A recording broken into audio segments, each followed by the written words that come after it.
안녕하세요. 피부과 전문의 정지입니다. 요즘 같이 습하고 날씨도 더운 때에는 밤새 모기 때문에 잠을 설칠 때가 많지요. 모기는 잠을 방해하거나 또 가려움증을 유발하는 등등의 불편함을 주는데요. 오늘은 번외편으로 이런 모기에 안 물리는 방법 또는 덜 물리는 방법, 그리고 물렸을 때 어떤 치료를 해야 되는지 개인적인 생각을 얘기해 보도록 하겠습니다. 우선 영상을 보시기 전에 저희 채널에 구독과 좋아요 눌러주세요. 대부분의 대한민국에 살고 있는 모기는 위험하지는 않아요.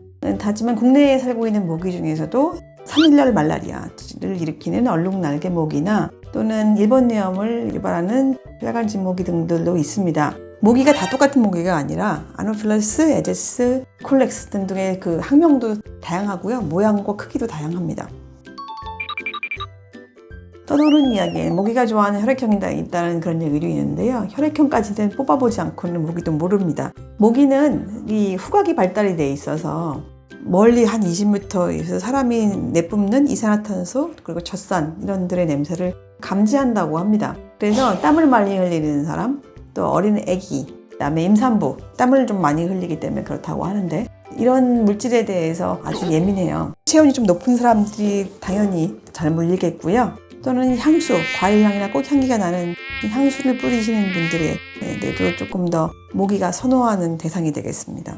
남자보다는 여성이 더 잘 물리는 이유도 이와 같은데요. 생리를 하기 때문에 피냄새가 날 수도 있고 화장품, 향수 이런 것 때문에 좀 더 잘 오게 되겠죠. 그리고 일각에서는 피부가 조금 어두운 피부를 더 좋아한다는 설도 있는데 그것은 확인되지는 않았습니다. 첫째로 모기향 많이 사용하시죠. 연기를 피우는 것도 있고 또 플러그에 꽂는 것도 있는데 효과가 있지만 완전히 밀폐된 장소에서 오랫동안 사용할 경우에 산소가 부족해질 수도 있는 거고 구토나 두통의 위험도 있습니다. 이거는 뭐 심리적인 것뿐만이 아니고 약간 독성이 있거든요. 포유류에는 크게 영향을 미치는 정도는 아니지만 건강에 좋지 않으실 수도 있습니다. 꼭 환기가 되도록 열어놓고 드셔야 되고요. 특히 집에 6세 이하의 어린이가 있는 경우에는 식약처에서 사용하지 말도록 권고한 성분인까지를 가급적 피해 주시면 좋겠습니다. 이 밖에도 식물성 모기 기피제인 리모넨, 시트로넬라 이런 등 성분이 있는 경우에는 상대적으로는 조금 더 안전하되어 있지만 또 알러지가 발생할 수 있다는 것을 유념해 주셨으면 좋겠습니다. 다음으로는 몸에 뿌리거나 바르는 모기 기피제가 있어요. 모기가 싫어하는 성분들을 이용해서 모기를 쫓는 역할을 합니다. 기피제 성분 중에서는 가장 실용적이고 현실적인 제품들이 되겠는데요. 이 중에서도 다이에틸 톨루아마이드 성분의 경우에는 아이가 먹거나 피부에 직접 뿌리는 것은 피하셔야 됩니다. 독성이 있고 발진이나 피부염 발생률이 꽤 높거든요. 식물성 성분 아까 말씀드린 방향성을 띤 모기 퇴치제로 사용하는 그런 시트로넬이나 리모넨 같은 것들도 붙이는 스티커로 나와 있는 게 있는데 독성이 많지는 않지만 가급적 옷 같은 데 붙이시는 것이 피부 자체에 붙이시는 것보다 좀 낫겠습니다. 이 천연 성분 모기 기피제들은 생각보다 효과가 그렇게 좋지는 않은데요. 하지만 뭐 조금 도움은 되실 수 있어요.